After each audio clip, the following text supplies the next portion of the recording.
God's approach to saving us and to even approaching us and having us approach him, throughout history, it has been escalating.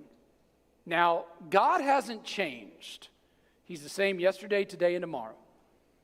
But as the sinfulness of humanity, your sin and mine, persists, he has shifted his approach to get your attention, to get my attention.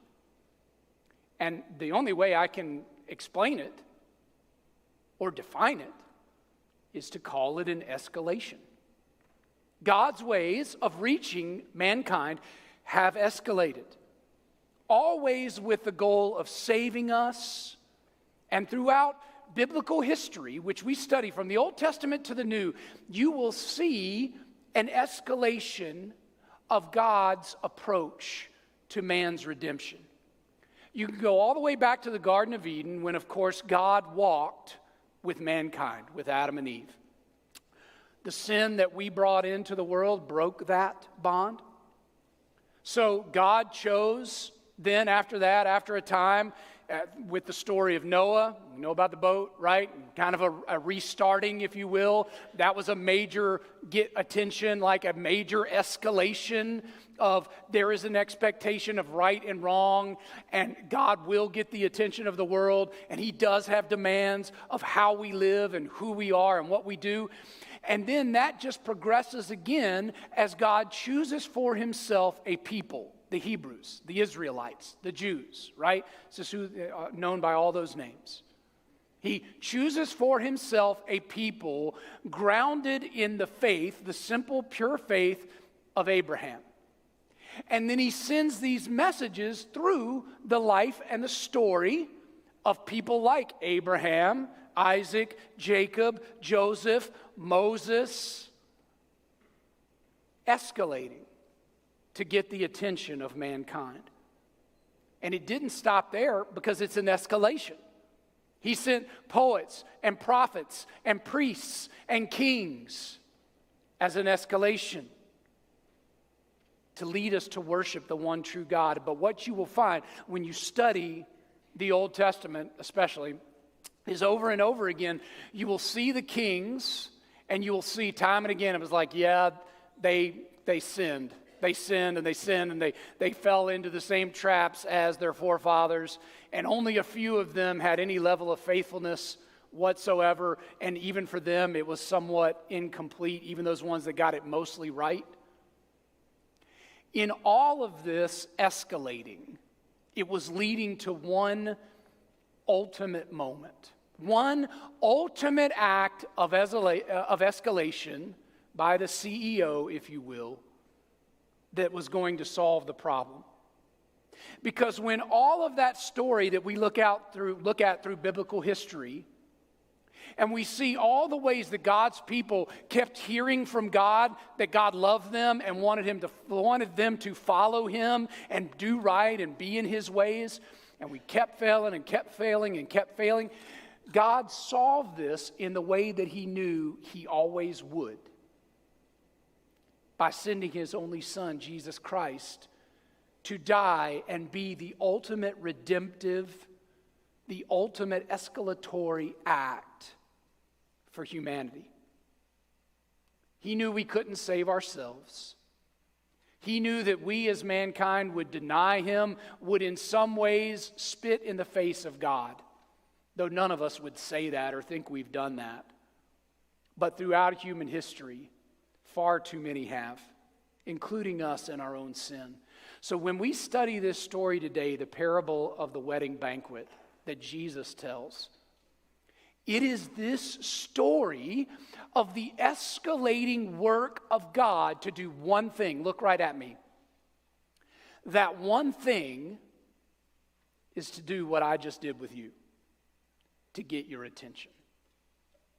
The escalatory acts that we read about in the Bible are to get the attention of mankind that they might choose to follow God. Here's the sad thing. Too many have missed these escalating stories. Too many have missed the point. These messages that God has sent to us is what in biblical theology we call eschatology. I mean, it's literally eschatology, right? An escalation. It's the study of the end times, the day of judgment, the ultimate dealing with the human soul, Christ's return. Here's what we have to ground ourselves in this morning. Mankind is heading to a reckoning. A reckoning is coming. This wedding banquet we are about to study, that Jesus teaches about, is near. It's coming. The good news is you have an invitation to attend. All of mankind has an invitation to attend. But you won't be forced to attend. In this series, we have been studying stories with Jesus, eating with people, and the things they learn from those meals when they share them with Jesus. Now, I'm just going to admit freely today that I have cheated just a little bit, okay? Because this is not a story of Jesus eating with someone. This is a story of Jesus telling a story about eating together at a banquet. So, hopefully you're going to let me get away with that. I felt like it was just a little bit of a tweak on the rules here. But look with me, if you will, in Matthew 22, 1 through 14. There's Bibles in your pews. You've probably got one if you have a phone, and you probably have a phone. And it'll also be here on the screen. Matthew chapter 22, we're going to read all 14 of these verses, so it might be helpful for you to have it in front of you. So Jesus tells this story. He's in Matthew's gospel here. He's sharing how Jesus taught in parables. And this is one of the parables that Jesus told about what God has been up to get the attention of mankind. Those escalating works. Here's what it says. Jesus spoke to them again in parables, saying, "The kingdom of heaven is like a king who prepared a wedding banquet for his son. He sent his servants to those who had been invited to the banquet to tell them to come, but they refused to come." Okay? So in a lot of ways, this story jumps around a little in relationship to the point Jesus is making, because here he's saying that, like, God has sent these servants, right? And people have decided not to follow it. It says, then he sent some more servants. So notice the escalating nature here, right? He sent even more servants. I told you earlier about them. We talked about it already.